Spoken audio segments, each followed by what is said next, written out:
Paano nga ba magbayad ng utang sa Bilis? Tara, alamin natin.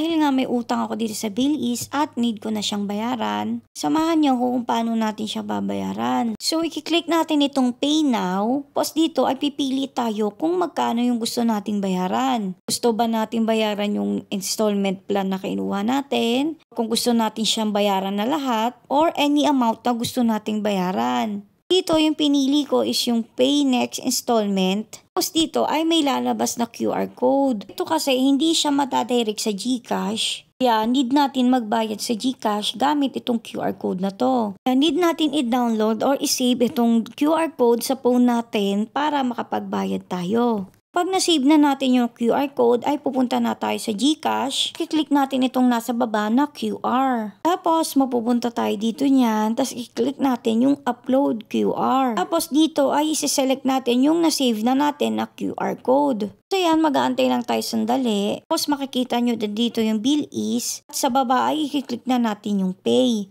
So ayan, mag-waiting lang tayo para ma-process. Tapos ayan na, bill is paid via GCash, 278. So ito, isi-save nyo to para in case na hindi pumasok doon, ay may mapapakita kayo na nakapagbayad na kayo. So ngayon, i-check na natin yung bill is ko at tingnan natin kung nakapasok na ba siya. Ayan, i-refresh ko lang siya. At dito ay makikita natin, ang next day ko na para magbayad ay 30 days na. Gaya kanina na 7 days na lang. So yun nga no, sana may tutunan kayo sa video na ito.